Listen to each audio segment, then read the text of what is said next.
"Sir, this card is fake," the young concierge sneered, flicking Keanu Reeves' sleek black American Express Centurion card across the marble counter. Laughter echoed from the hotel staff nearby. The 59-year-old actor stood motionless, clad in a worn leather jacket. He looked painfully out of place in the opulent lobby of the Regent Beverly Wilshire. Minutes later, his assistant got the call. "Cancel the $2.8 billion deal. Now." Keanu Reeves, a man worth over $380 million, was known less for his fortune and more for his humility. He rode the subway, gave away millions, and sat with strangers just to listen. That morning, he had arrived at the iconic hotel to seal a monumental expansion, a $2.8 billion John Wick franchise deal. It included theme parks, merch lines, and a charity foundation for stunt performers. But when he handed over his card to book suites for his team, 24-year-old Ethan Carter, new to LA and eager to prove himself, scoffed. "No one carries one of these," he muttered, unaware of who stood before him. Keanu simply nodded, picked up the card, and said softly, "It's okay." But inside, the humiliation pierced deep. He thought of his daughter Ava, stillborn, his late girlfriend Jennifer Syme, his sister Kim's endless fight with leukemia. All of it forged a man who chose grace over pride. The laughter of the staff faded behind him, but something inside had shifted. By noon, the $2.8 billion deal was dead. Hollywood reeled. Studio executives panicked. The hotel scrambled with apologies.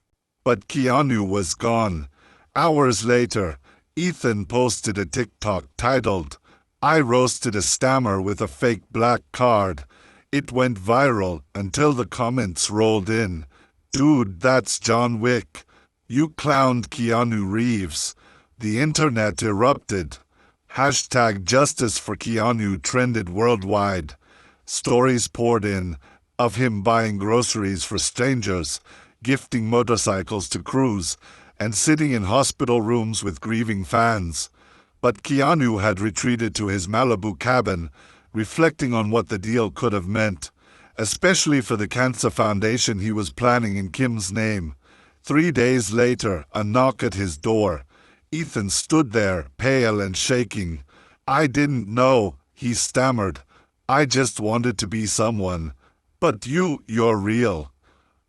He handed over an envelope, a petition signed by over 500,000 fans, begging Keanu to reconsider the deal. Keanu flipped through the names. Survivors, parents, veterans. One note read, "You taught us kindness is the ultimate power move."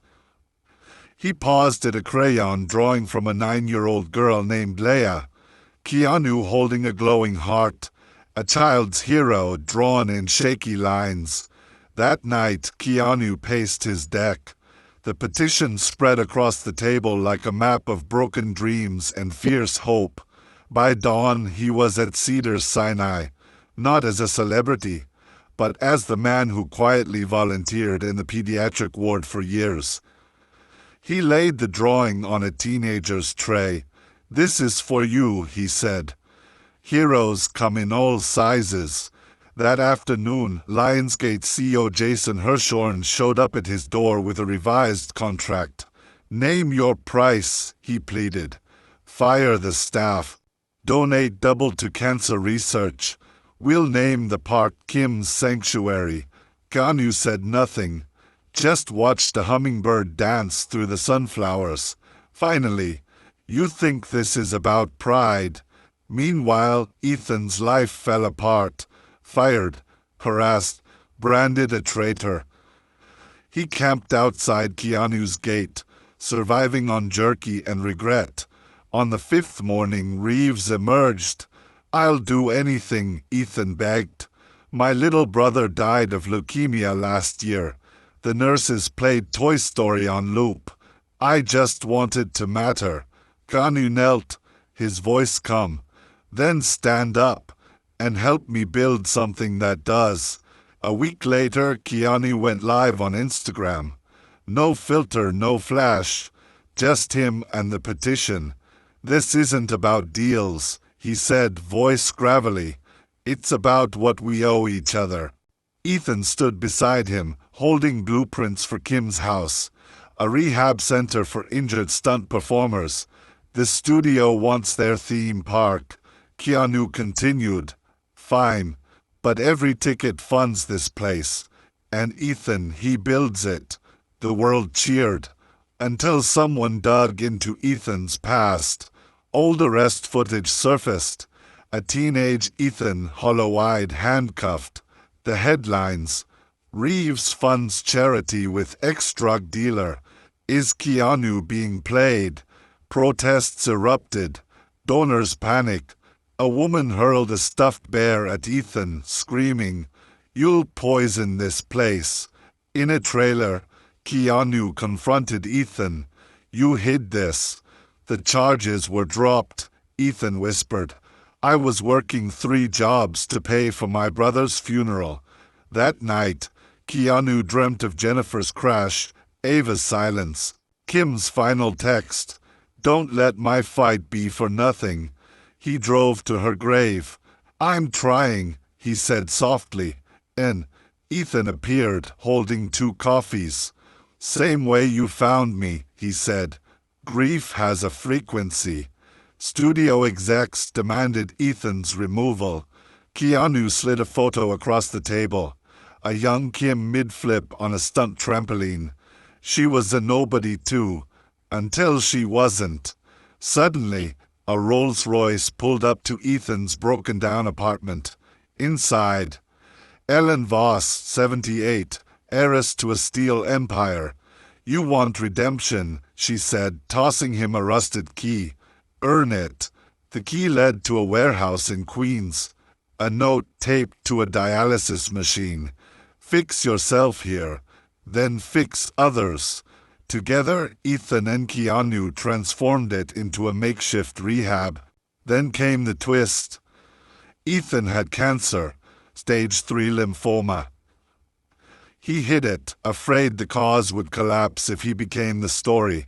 But when paparazzi caught Keanu coughing blood, everything unraveled.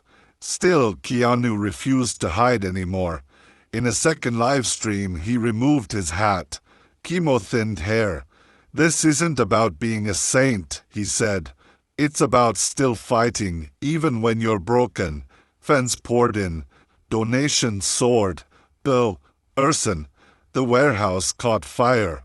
Marty, a wheelchair-bound stuntman, was trapped inside. Keanu charged in, burns slicing up his arms. "You don't get to quit," he told Marty, lifting him through the flames.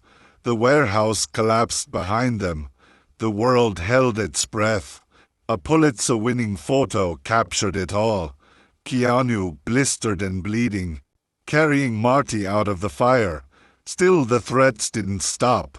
Cedar Sinai became the next target. A disguised arsonist entered, gas can in hand. But as he passed room 214, a sound stopped him. Keanu's charred fingers strumming Blackbird, a broken melody of resistance. The arsonist dropped the lighter.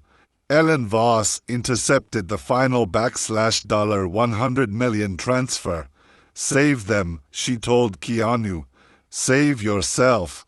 At dawn, he sat by Ethan's hospital bed, whispering lyrics into the chemo ward. "Take these broken wings and learn to fly." And somewhere across the world, a girl named Leia drew a new crayon sketch. This time, the heart in Keanu's hands glowed even brighter.